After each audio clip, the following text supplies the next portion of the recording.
evening, everyone, and how are you doing out there? This is the first Friday of 2024, and it's that time for Friday night on the Homestead.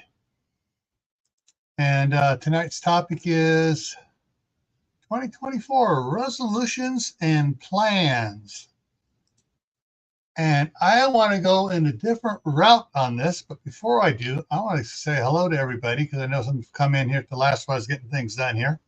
So first one on board tonight was CR, Creative Redundancy, from north of the border, and then Aideneer from across the pond.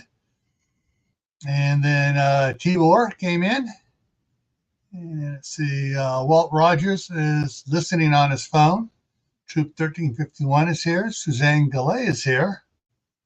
Kaylin Strain is here. Oh, Kaylin finally got an ad on one of my videos. She got a political ad.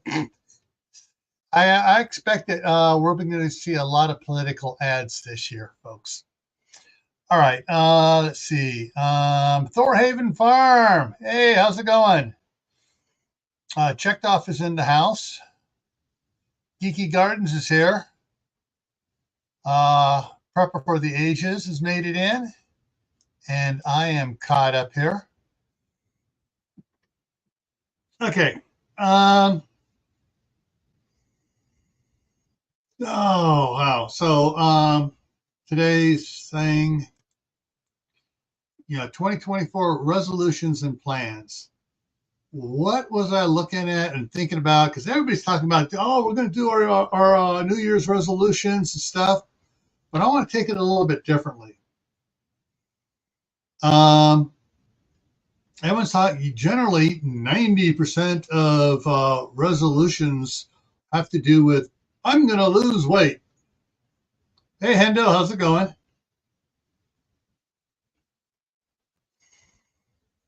Kaylin says she got an ad at the beginning of the live stream, but still not getting any ads on any of my videos anywhere. Yeah.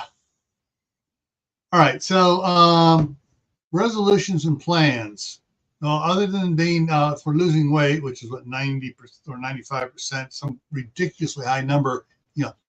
Losing weight, getting in shape is all the plans, and you generally all fail by week 3. People give up on it. So what am I talking about? I'm talking about more of, let's just figure out the right words. I had it written down somewhere, and the grandkids running around today, that paper disappeared. It's like, oh, great. And more like lifestyle changes and,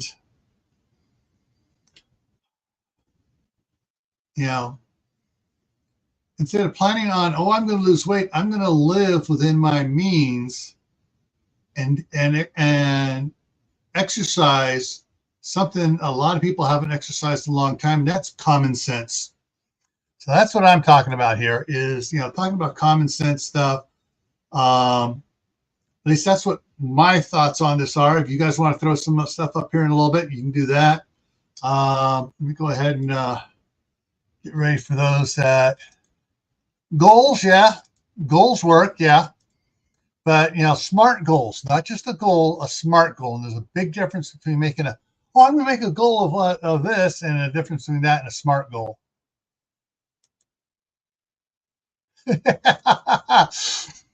Resolve never to make another New Year's resolution. It's the only one I've ever kept. Yeah. All right, so... and that's in there. Let me make sure I pin that up there high to the top there. Okay.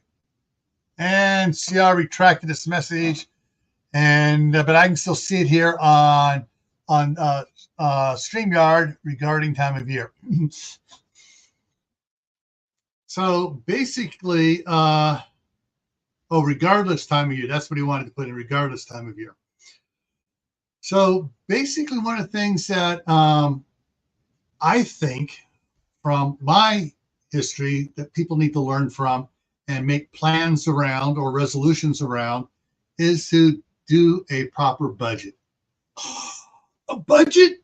You mean I can't just run the credit cards up? No, you can't. You got to plan how much you have coming in, what you absolutely have to spend on, and have to is different than want to. Have to is rent, house insurance, car payments if you're still paying it off, the gas to get back and forth to work, property taxes if you're paying property taxes, utilities. Wants is like, oh, I need to go out and get the newest iPhone or the newest Android or the newest that. No, that's not. I would still have a 2G phone if they would still support it. But everyone's dropping all the old phones. They want, you get a free one here, but we're killing off that old network and stuff. The old the 2G network frequencies and stuff. So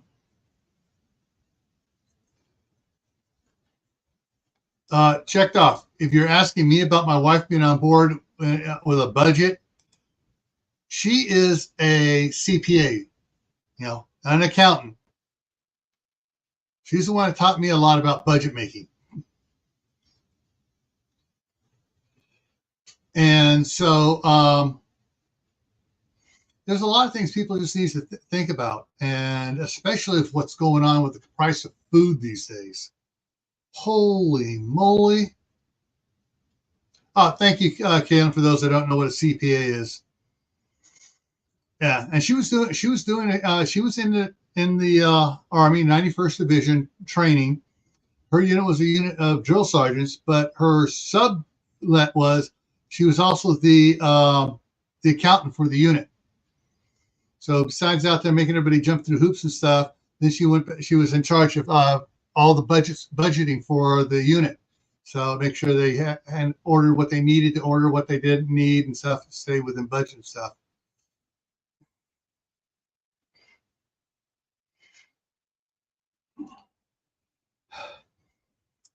Yeah, and that's what it's taken, because my wife set up a budget as soon as we got married, and really made a list. All right, this is what we want, and this is what we need. And so we took care of all the needs first, and then got with the wants. In other words, a serious number cruncher. Oh yeah. She crunches numbers like you wouldn't believe. I mean, some of her clients, for what she does, is the University of Washington's, their entire campus. They got the contract for managing the campus and all the housing and all the building maintenance and everything, doing all that. And that's just one of 27 different things she has like that. She has several properties which are like huge malls. Well, there's strip malls. There are some malls, but there's a lot of strip malls where they got all the different things in there. Like you got Target, and you got Batteries Plus, and this and that, and all these other businesses in there. And they got to maintain all the budgeting, break out what's called CAMREX, the common area expenses, and all that stuff. And she has from every month, she has to get all the billings out by the 10th. Problem is, the property managers out there are lazy buttheads, and sometimes don't get her the numbers to her until the 8th or the 9th. Of course, the last time I told her, hey, when they send, if the 10th is on a Monday and they don't send it to you till Friday night, make sure when you reply to them, thank you for getting me the stuff late. I have no time to work on it before I have to have it out Monday morning. It's in the day now on Friday, and copy their boss with it. I think she did that on one person, and holy smokes, the shitstorm that went through the company. There were emails out telling people out, if you're, to all the property managers, if the 10th is on a Monday, you need to get it to the accountants by the 4th, complete, ready for them to work on. Because yours is not the only account they have. But anyway, yeah, she taught me a lot about accounting and stuff. In fact, that's one of the things I was doing at Homeland Security. Worked up a spreadsheet, like a 12 tab spreadsheet, linked up for every airport, every rail passenger service, and all the boat, ferries, and all the cruise ships and everything in leaving California, Oregon, and Washington, and had one for each company thing when they had to turn their numbers in so we could see what was going on, so we could allocate Customs and Border Patrol to their areas, TSA, transportation inspectors, all the different ones. They had, if their numbers weren't so high, they started taking stuff off, and and all of a sudden they didn't have all the law enforcement there they wanted because hey, they weren't getting the numbers in right. But yeah, I mean, of the spreadsheets, the last 5 pages were all formulas calculating off the front ones. That's some of the stuff she taught me. I would like to measure how much food we grow this year. That is a very good plan.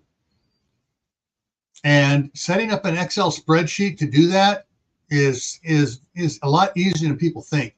Yes, there are some formulas, but setting up formulas right, you can just copy formulas from boom to boom to boom without having to rewrite them. Let's see. Let me go back over and look at my other cheat sheet here. All right, so budget, planning your budget, living within your means. Think about just doing simple exercises like, hey, get out and walk a quarter mile every morning. Just something, especially in the wintertime, get the blood flowing. Lifestyle changes. Oh, we're not going to go partying every Saturday night like we used to. And we're going to go back and look at our, as part of the budgeting, go back and look at what we were spending on Friday and Saturday nights out partying. And since we're not going to do that anymore, we're going to know how much we were spending, and we're going to take that and put it into a savings account for stuff we need to get. A food dehydrator, freeze dryer if you're doing that much food and stuff. Whatever it is you want, you just start putting that money in there, and all of a sudden it's like, oh wow, we're paying so much per month on the house, and now we got almost the exact amount we're saving from partying. If we apply that to the principal as a second check to the lender, all of a sudden, instead of taking another 20 years to pay off the house, we'll have it paid off in 7 years. Oh, amazing.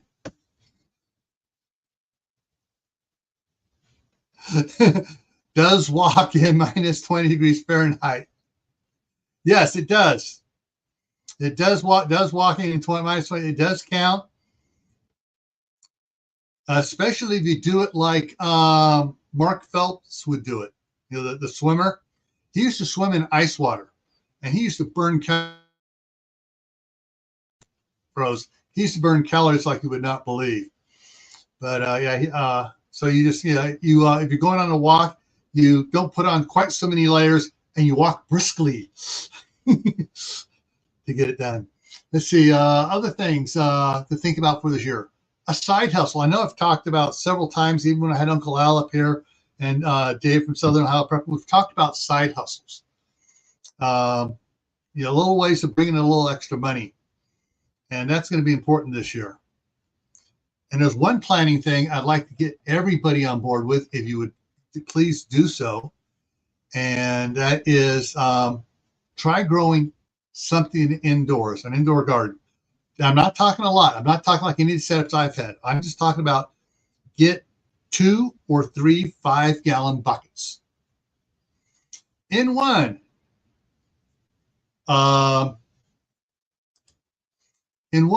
put grow something like a tomato. some sort of tomato that'll do a indeterminate tomato that'll grow throughout the winter time. And if it's still doing good come springtime, you can take it out, plant that whole bucket, and just pull it out, plant it in the ground, and you'll have a whole bunch more. And we got Lewis coming up here. There he is. Hey, Lewis. All right. Yeah. And Thor says multiple streams of income. Yes, that's very important. And no, Tibor, you don't want to go betting on the ponies. Moon over Miami, welcome and welcome in. But so you plant a tomato. Tomatoes are getting ridiculously expensive. Plus the ones you buy in the store in the wintertime have all sorts of chemicals on them. Ugh. And another one, plant something like Swiss chard, rainbow chard, or a lettuce or something that like Grand Rapids lettuce, romaine lettuce, something like that, where you peel off and it just keeps on growing as long as you peel it off. And you get from one plant you get a lot of food from. Simple plants like that, they'll stay in one pot, 1 5-gallon bucket, and do stuff like that. I'm going to try something this winter here. I got to go through all my key seeds here. I think I got some cabbage seeds from Garden State Gardener. So I got to see if Joe sent me some cabbage seeds and I got them in there. I'm going to try growing a cabbage in a 5-gallon bucket indoors, because I will have a video coming out. It comes out tomorrow about, what time did I schedule that for? Schedule comes out at 11 a.m. Mountain Time. So I'll be 1 o'clock in the afternoon Eastern Time on something I got for the kitchen that I will be using to take care of the cabbage I'm going to grow. But hey, Howie, Food Forest Permaculture's in the house. Hey, Howie.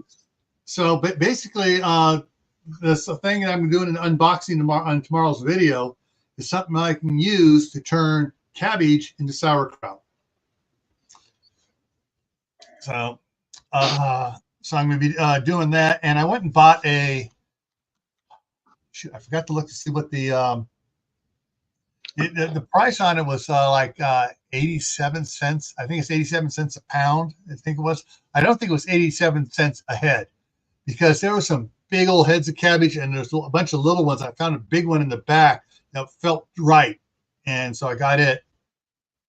Snow ad for CR. Woo! But there, hi Liberty Gardens, how's it going? And so I want to try to grow a cabbage indoors this winter, and if that works out, then I'll probably be growing 1 or 2 cabbages during the wintertime in 5-gallon buckets in the house, if I can get it to work right, because cabbage doesn't want like it too hot. And so the temperature of the house should be nice for it. And I just put a couple little grow lights on it, with the work lights on it, and it'll should work just fine, hopefully. But if I can grow a cabbage indoors, I'll be able to make lots of sauerkraut with it. And sauerkraut is not only a probiotic, it's a prebiotic as well. So it helps the probiotic stuff get past the acids in the stomach into the intestines, where the probiotics can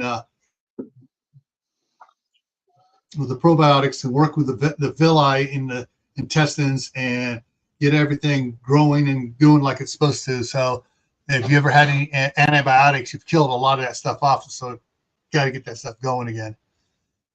Stuff I've learned, which I wish I had learned as a kid. Well, I thought as a 30-year-old. Yeah, I know, eh? Yeah, there's so much stuff that we did. It wasn't cynical enough to doubt what the doctors that were bought and paid for were saying about butter, eggs, beef, and certain vegetables and stuff. And then the reverse of them saying, oh, oranges are the best thing for you. They're high in vitamin C. Sorry, but grape juice is a lot higher in vitamin C. And you can make salads out of the grape leaves as well. Right, Howie? And the leaves are full of all sorts of vitamin C and antioxidants as well. But, it's like, that's one of the things just to think about is for your resolutions and plans, eat healthier. Simple. Not more expensive, just healthier. The other fun stuff here. Yeah, green has vitamin C in it too. That is something that I'm thinking about. I got to talk it over with the wife here, and we'll wait probably until about May before I actually put the hard sell on her. And that's to get a juice steamer, because we got so many friggin' apples. Both were in California on the 2 monster apple trees there, plus the apple tree across the road here. Tons of apples are just hitting the ground constantly. Well, especially across the street, they hit the ground and the deer come in and eat them. The only thing good about that is like, hey, I know the deer are coming in at certain times, and if things get really bad, I can get out the crossbow and I can sit out there. And when the deer comes in, there's a thunk, and then I get Curtis across the street to help me butcher it up. And when the next deer come in, thump, and then we butcher the next one up, and he gets it. I know how to share deer. Yeah, that'd be nice, man. The farmers up here, they don't quote me on it, but the farmers, if the deer are destroying their crops and that, they're allowed to shoot them. But I don't know if they can, but they do anyways. They take them in and harvest them and stuff like that. Especially if they have the skills and the wherewithal to do it on their property anyways. Yeah, most of them do anyways, like, because that's what they do with their livestock, right? Like, yeah. And then once they have it, what do? Oh, we're going to make venison sausage. Oh, we're going to make a mix. We're going to blend some venison with some pork, with a little beef in there, and then add their peppers and whatever else they do to spice up that sausage. And it's going to be hard for anybody to determine that's a venison sausage. Yeah, some of the best sausages came from deers and stuff like that. Yeah. Tibor, on your beef stew comment there, interesting thing. On Monday, for the Monday night fireside chat, Tammy and I are going to be talking about stews, making and canning homemade stews. And of course, beef stew is going to be one of them. Pork stew is going to be another one. Turkey stew, chicken stew, lamb stew. So, but we're going to be talking about stews on Monday night. Let's see. What else was there? I'm going to go back to bring that up again here real quick here. CR. Lifestyle changes, side hustle, exercising, budget. Yeah, I think I pretty much covered everything on that. Would CR stay here? Glad I ate beforehand. It was all right. On Monday, CR. You're going to want to eat before then. I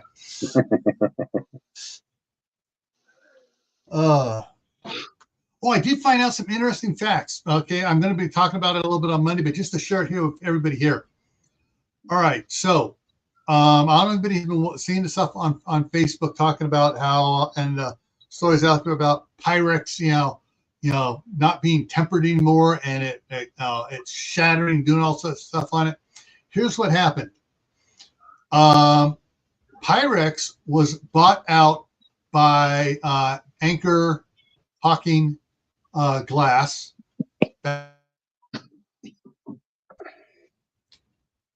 Anchor has always used the tempered lime soda for their canning jars. Still do use tempered glass for their canning jars, unlike Ball. And I'm not sure about Kerr, if Kerr still does it or not. But when Anchor bought out Pyrex, they went from the, I'm going to mispronounce this. It begins with a B.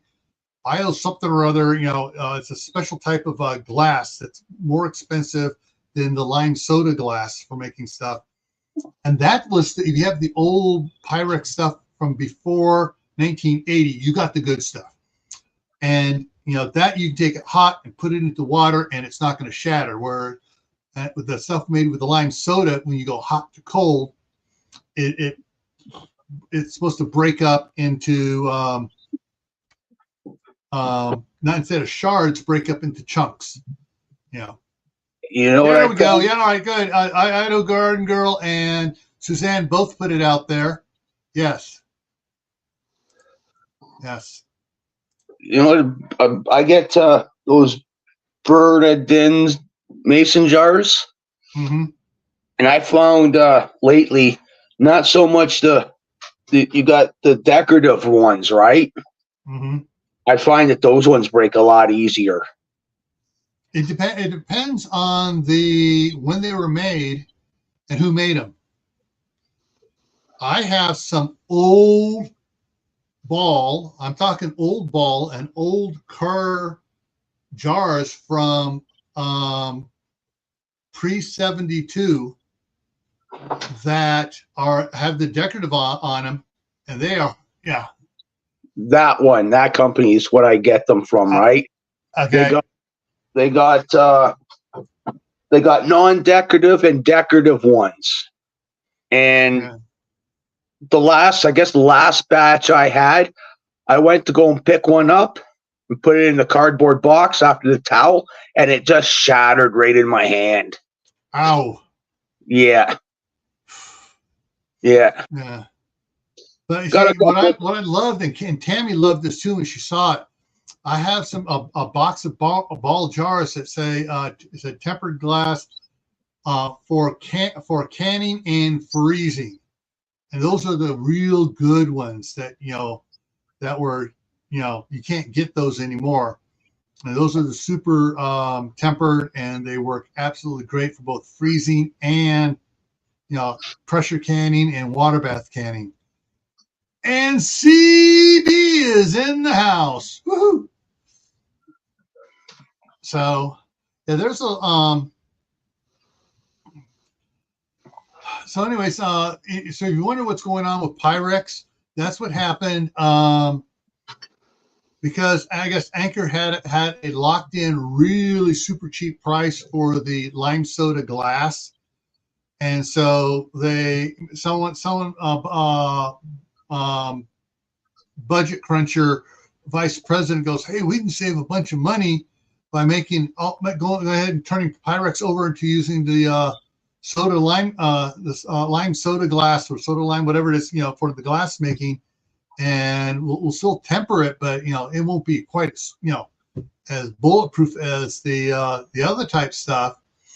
But so that's what they did. But the Anchor Hawking canning jars are still the way made the way they were back 40 years ago. So, and I found a source for those here in Idaho, and actually anyone in Idaho, Oregon, Washington, California, Nevada, Winco, most of them I've checked into carry the Anchor Hawking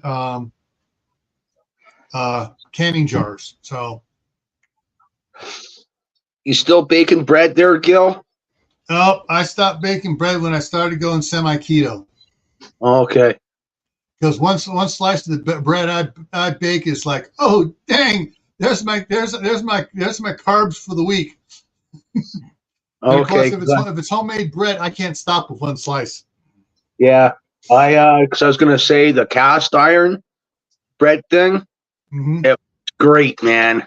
To put it in the oven. Yeah.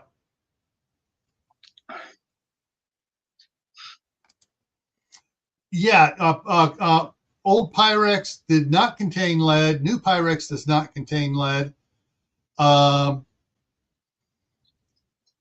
The only thing that I know of that contains lead is the lead crystal glasses and servingware. And the amount of lead that's in there is minuscule. And the way the processing on it is, it's very hard to get that lead out of that glass, out of the crystal. It's a totally different process than you're just doing in the stuff. But yeah, there's no lead in Pyrex. Everything I looked at it for what was in there, what I did.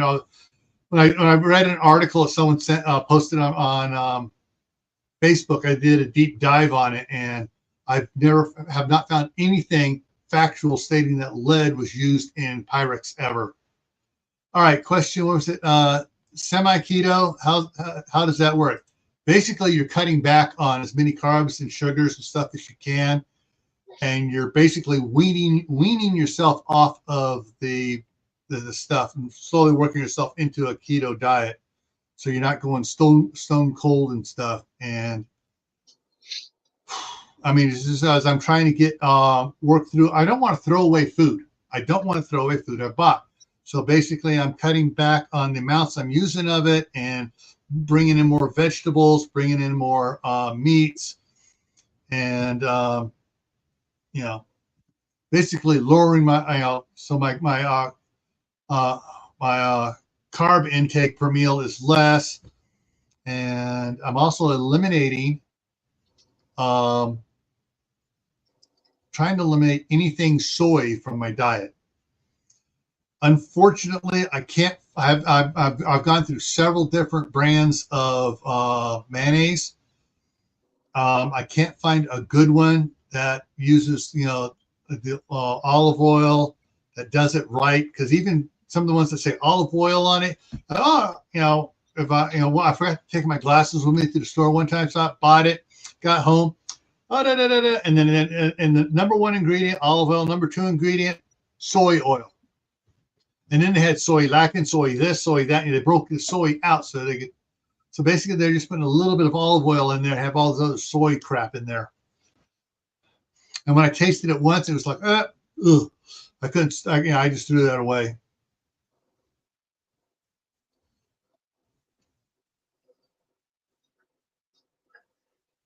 I'm just sorry, reading about the chat here.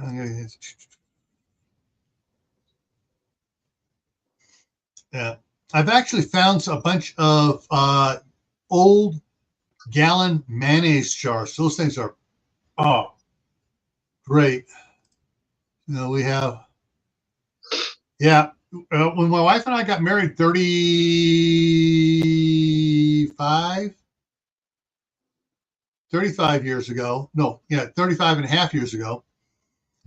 We got we got the stuff we got for a lot of the stuff that was given to us was the Gorham crystal, the lead crystal stuff.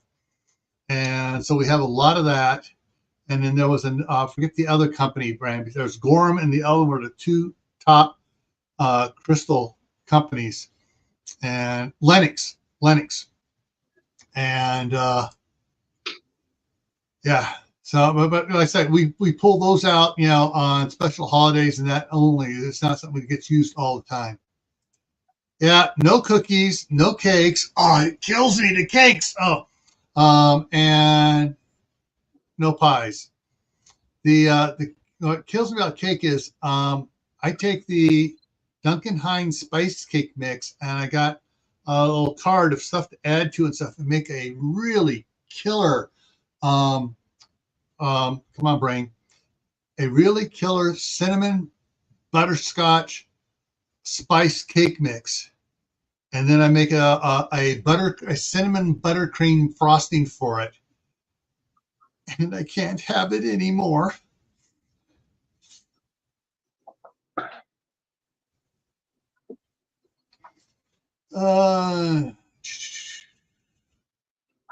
Yeah, I know. I've got the on the video that Anthony Pimento Prepared did on making your own mayonnaise. I got it saved. So I got that there. I just, it's like, that's one of those things. Is it's like I'm using more mustard, more sugar-free mustard, and more sugar-free ketchup. When I say sugar-free, it also doesn't have the aspartame or any other crap chemicals in it for the ketchup and stuff. So I've just used more of that on stuff I'm doing. Like if I'll get the super low carb bread, like it's down at for 35 calories for 35, yeah, 30, for the for 2 slices. I mean, it's, and I'll put that on there instead of mayonnaise for when I want a hot dog. You put like 1 hot dog in it, roll, so it's like really, really low carbs. And what's so funny is the grandsons see me doing that, and now they don't want hot dog buns. They want their hot dogs in a slice of bread, which makes their mom happier because for what she can do with the loaf of bread is so much cheaper than a package of hot dog buns, and you get twice as many uses out of it.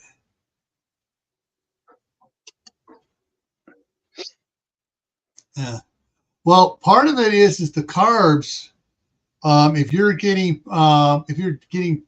pre-diabetic or you're developing insulin resistance, just about any carbs can trigger an insulin problem. And so that's why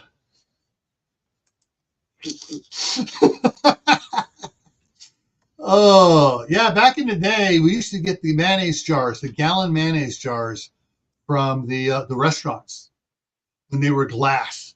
We're talking back in the 70s. And yeah, we go by there and they get it all cleaned out, and usually they just start tossing them out.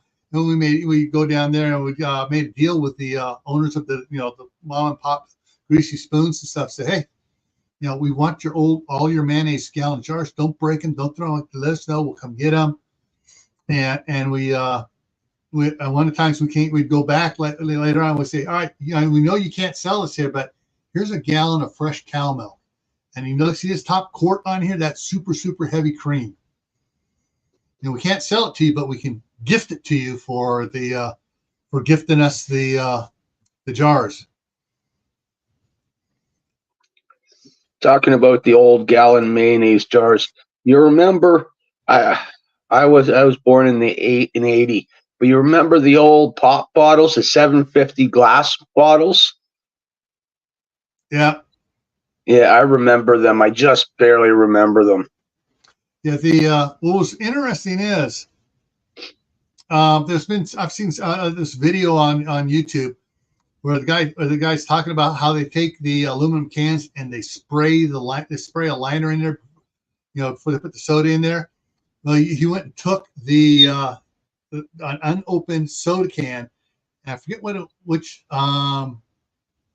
he put it in, but basically ate all the aluminum off the bottom of it, or he coated the bottom of the outside, left about 1.5 inches bare, and submerged it in the stuff, and just ate that section off, and you could see the liner they sprayed on it. Back in the 70s, there was a drink called Delaware Punch, came in glass jars. Oh man, it was absolutely fantastic. And then with a big push to everybody going to cans, they put their stuff in cans, and whatever was in there reacted with the liner in the cans and stuff, and it was nasty tasting. And they, after about 6 months, they stopped putting it in cans. They went back to just doing it in the bottles, but they'd already taken a hit for publicity wise on it. And I haven't seen anything from them in years. Talking about the cans from back in the day, you remember the 285 ml cans? Oh, those ones that you could take out a tank with. The soda cans, you could launch them out of a 2.5-inch PVC pipe with air. You could punch a hole in a car door. Probably, yeah, because before the size before 355. Yeah, I mean, I remember the first soda cans. Those things were solid. I mean, basically, we would stand on a can, put the can down after it was empty, stand on it, and then one guy would be standing on it, and someone else would climb up on his back, and we see how many people would get on it before it went.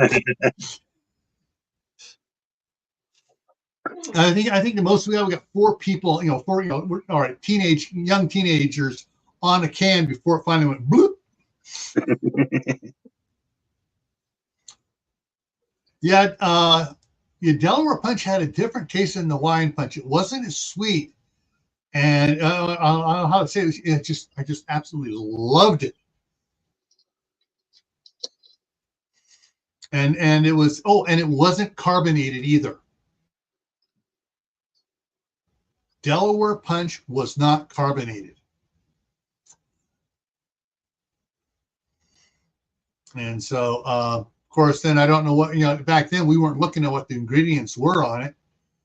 If I ever found something again, read the ingredients, I'd probably go, oh!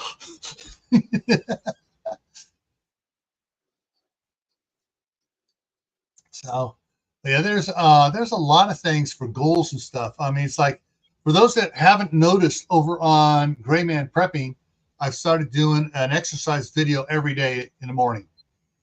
And, so I'm doing 365 of these videos this year.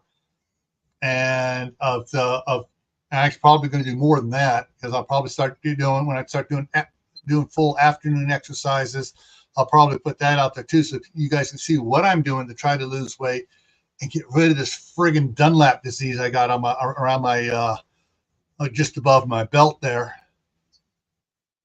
And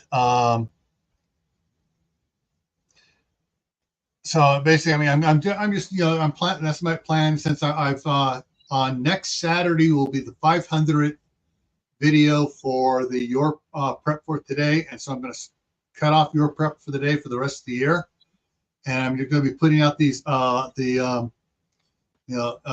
videos is 2024 day 1, 2024 day 2, and then when I start doing 2 a day, it'll be 2024 day 7 a.m., day 7 p.m. And so I'll be doing things like that. I got to get the weight bench moved out of the bedroom in there into the family room where I got the gazelle and the treadmill going. And so that way I can just set the camera up there and go from piece of equipment to piece of equipment. And, you can guys see what I'm doing on that. And if you go over and look at it, make a comment whether or not you want me to do as part of that in high speed, to speed it up. Of course, then when I do that, I'll have to get one of the wall clocks down and set it down there so you can see the actual clock going, so you can tell I'm not, chopping it on you. I'm giving you your honest money's worth of viewing there. Yeah, one of my resolutions is to quit smoking. Interesting thing. It's for me, it's acquired, because my uncle, my dad, my aunt, my mom, my grandma, nobody had it. I didn't get it till after I got a back injury, and I stopped moving a lot, and as slowly as I got back in shape, by then it already. Of course, and then I got part of my Dunlap disease is due to the fact that I spent 15 years sitting at a desk. That's what really killed me, was when I was got the big pace sitting at a desk. Yes, there is a Your Prep for Today playlist. If you look at go to the end, just the video, any of my Your Prep for Today videos play to the end. Actually, no. Actually, you don't have to play for the beginning. At the beginning, it has a little 20. Right now, they got a 17-second intro, and it says, "Gil here at Gray Man Prepping. On today's episode of Your Prep for Today, up in the corner should pop up the Your Prep for Today playlist. Should pop up there. So you can go look at. You can just go out, look at it. But yeah." And so you can go back and you look at a bunch of them and stuff, and just pick. All right, each day now for the rest of 2022, I'm going to go through and watch 1 or 2 of the Your Prep for the Day videos.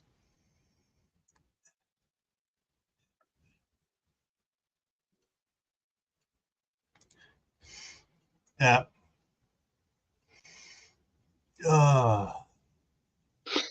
Yeah, I just ordered a couple of new things today on Amazon.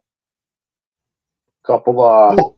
pie cast iron pie things, and this Mhm. like coffee. It's what I've got. It's a coffee maker thing that you put on the top of your stove. Right. Let it brew like that. The percolator, the old percolators. Yeah. Yeah, I got the water here is way too hard, and I go through a coffee machine like no tomorrow. Yeah. One of the things that I wound up having, for both houses here in Idaho, we got the water softener on it, and every now and then I'm looking at stuff. I go, I'm going to tweak it up just a little bit more to soften the water, because I hate it when I go to try to if the water's too soft and I try to rinse off, and it takes me 15 minutes to rinse the soap off. Don't you just hate that? I absolutely hate it. So I adjust it on the cycling program. I'll take it up 1 or 2 numbers and down or whatever. And I'm trying to find the sweet spot on it. Once I get the sweet spot set over here, because I got the exact same one across the street, then I'll go over and I'll dial that in down to the final. But I got that one over there set. Not quite as close as I have it here now. But when I find something, I'll go over and I'll change it a little bit, because the hard water will kill the water heaters. It'll kill all the brass fittings in the house, all the valves and stuff. And but yeah, as soon as I get the water dialed in here, then I'll be a lot easier. But and that's why, besides the water softener, I have that countertop purifier, a water filter system that that softens it a bunch more and takes out more minerals and stuff. Doesn't take out too many minerals, whereas it's no longer balanced water, or was it? That's not the right word. Unstable water, like you would if you did reverse osmosis, and you get some of the filter systems take out so much stuff out that the water is now unbalanced and it's trying to draw minerals back into it, pulls it from your body. But the one I have there is really good. Hey, Prep for Eternity Homestead, how you doing, brother Donnie? So how does the hard water kill the hot water tank? Okay, so what you do is you have a regular old-fashioned tank where you either have the electric with the electrodes in it, or the gas fired underneath. What it does is the minerals and stuff, as it heats the water up, settle out of the water, and you'll get a coating on the bottom, and you'll get a coating, if you have an electric one, you'll get a coating around the electric heating elements in there. And what it does, it builds up over the electric heating elements, and they're trying to come on more and more, because they're not. It's trapping the heat in there to the element and burns the elements out. They come on just longer, like, and you're using more electricity, and you're not heating the water, it burns them out. And it also, when the minerals come out, it starts, most water heaters are glass lined. Well, if you get a hairline fracture in the glass around it from the tank expanding and stuff, contracting, it'll start getting through there, and it'll start building up in that hairline crack, and it'll start spreading it. So more calcium and mineral buildup get in there till it gets to the metal, and then it starts eating at the metal. And you really get that on the bottom of it too, because they basically have to, if you don't drain your, you have really hard water, you don't drain your hot water heater tank at least once a year, you'll get buildup on there, and it will, for the gas fired ones. And also now the gas is trying to heat not only the metal, but it's trying to heat this half inch or an inch or 2 inches of sludge in the bottom to try to heat the water. So it's really overheating the metal at the bottom of the tank. And that can have problems too. Okay, that would explain a lot then. Yeah.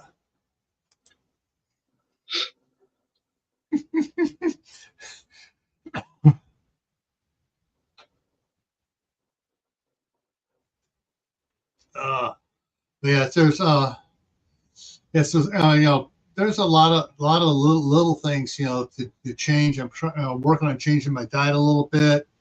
I measured, weighed myself yesterday evening, and then I weighed myself again this morning. And I noticed that even when I was doing the weight loss challenge, I will lose 2 or 3 pounds overnight.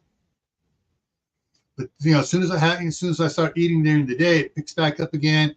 And if I'm really active, I can keep the weight off. But I was down to 186 this morning. I need to be able to get down to where I'm at 165 for my evening weigh-in, and then I will be in such better physical condition, and I won't have all that weight on my knees with the highly lacking cartilage in my knees and ankles, and I can actually do more stuff and become even more active and burn off more of the bad fat. 186 at 5'10". So when I got married, I was I weighed 150 150 when I got married, and that was 35 years ago. And I'd weighed and I got married at just before my 31st birthday, and I'd weighed 150 since I was in 7th grade. And so, but shortly after that, I was involved in a car accident and wasn't able to do a lot of stuff. And I started putting on a little bit there, and then my metabolism changed a little bit, and pounds were different back then.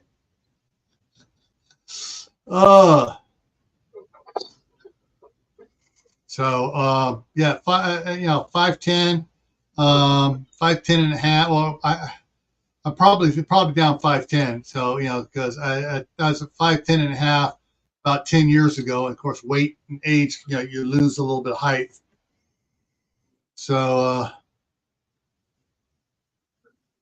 yeah, I should be about I should be at 165. I need to get down to 165. Because at 150, I was very active. No, 35 years ago, I was at 5'10" and a half, maybe 5'10" and 5/8, and it's my height hasn't changed that much over the years.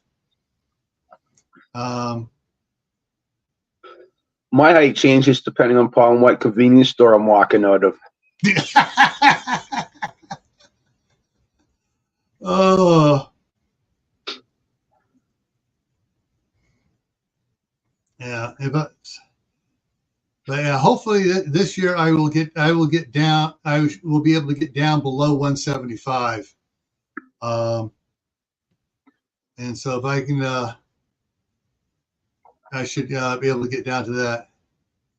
What's so magic about 165? 165 is where, for my bone density and everything, is where, several different doctors, they didn't just say, look at a blank chart. They did bone density measurements and, everything else. And that chiropractors did the same thing. And they said, 165 is my best target, especially when I found out my history of my dad. The only time my dad got over 150 himself was when we had the cows, and he was taking a half gallon of milk to work every day, and that half gallon of milk had a pint of cream on it. and out of a year and a half, he got up to 165, and was acting a little sluggish, and he cut taking the milk to work out, dropped back to, and it took him about 3 months to drop back down to 150, and then he was running around like the grandkids were. He was able to keep up with the grandkids, which would be my brother's and my sister's kids.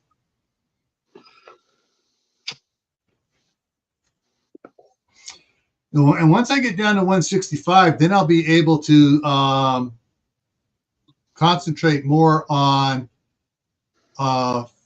converting what fat I still have into muscle. And once I get, if I can get 165 and get it all into muscle, I will look like I used to do. I mean, basically, it's like my wife used to love it when I worked without a shirt when we first got married, because it was it was all it was all ripped. I didn't have a 6-pack; I had an 8-pack, and it was and at 150, I would pick up 285-pound bags of concrete, and just truck them around and stuff when I was working construction, man, running them up and down the hill and stuff. Yeah, last time I weighed 165 or 150, I was like 10 years old. Yeah. Yeah. Right now, I got that's where I got right, belly button a little bit above is where I got a lot of this fat on here. I just got to burn it off. That's why I'm trying to go keto, is to burn it off. And once I get try to get rid of that. When I got married, the Levi's pants I wore, the waist on them were 29 inches. I had a 29-inch waist. And now I'm wearing 38-inch waist. So I think the closest I ever came to 165 was about a little over 5 or 6 years ago when I was doing the lumberjack thing. I think I weighed about 170, 175, but it was all muscle though. Yeah. Yeah, when I started going larger pant size, went from 29-inch to 30 to 31-inch, 32.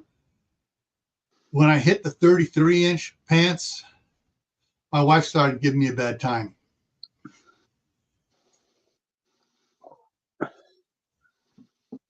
See, I used to have a really high metabolism. After probably the first year and a half after I got married, and then when I got in that car accident and I wasn't doing anything, and it's just about at 32 my metabolism sort of switched, and before I could eat junk food all day long and I would not gain a pound. Then all of a sudden it's like, oh crud, I got to stop eating this crap.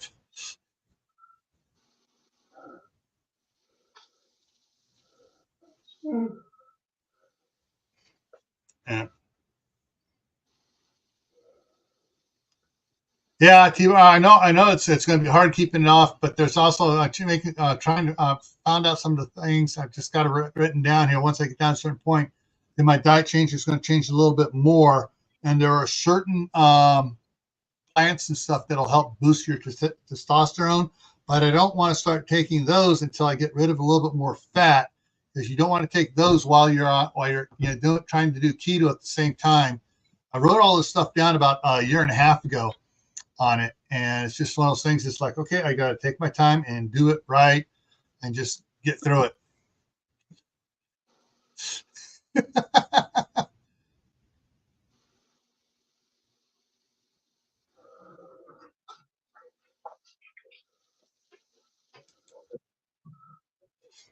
Yeah.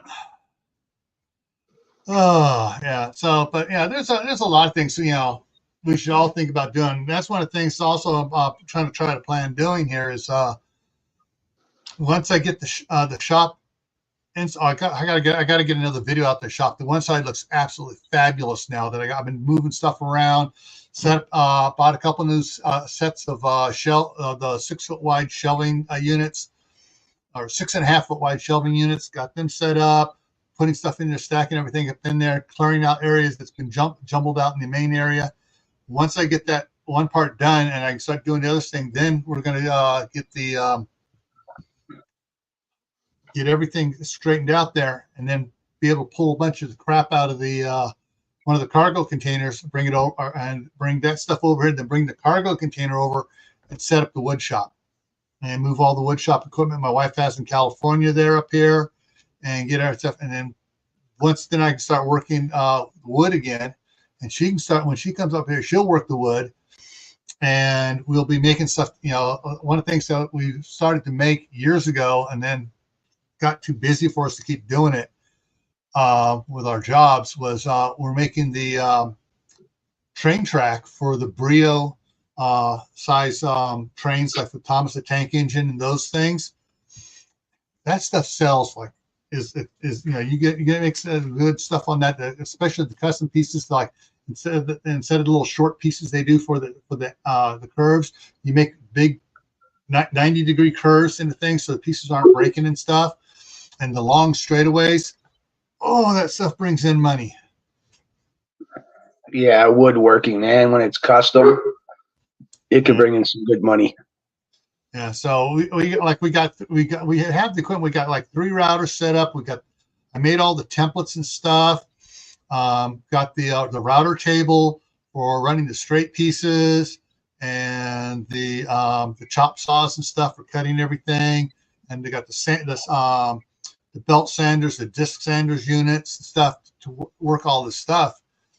It's just like when we got all the stuff, we started doing some of it, and then we both got super busy with our jobs and kids, and kind of fell by the wayside. But we got all the stuff. I just need a place to set it up here and start doing on it. And since I'm retired, that can become a side hustle type thing. But, the tools don't go bad. Tools don't go bad. Just you use them a little bit, but also the templates are just. I got the templates made, and they're made out of plexiglass with the pins and everything else. So I can just bolt the routers onto it, and I got the stuff going on it.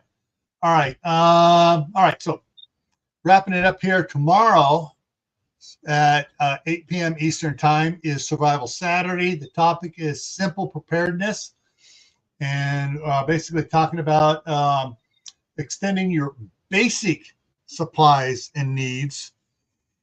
And we're going to go into more detail about why you want to extend your basic supplies and needs rather than expanding other supplies and stuff.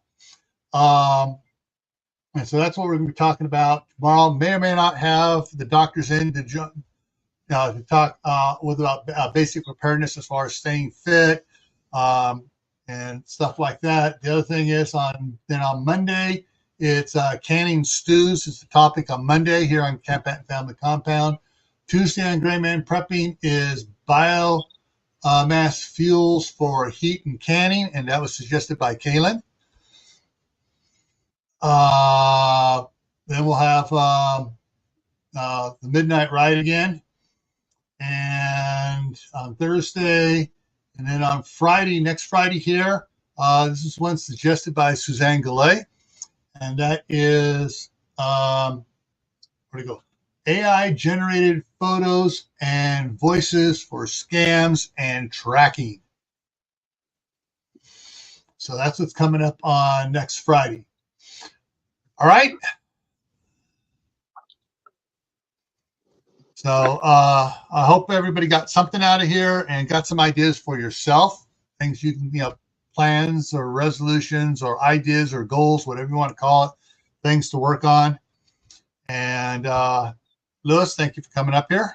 Yeah. All right. See everybody later. Good night. All righty. And everyone, stay happy, stay safe, stay prepared, and make plans.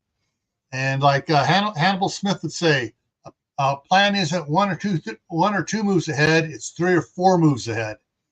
All right. Take care, and I'll see you guys around.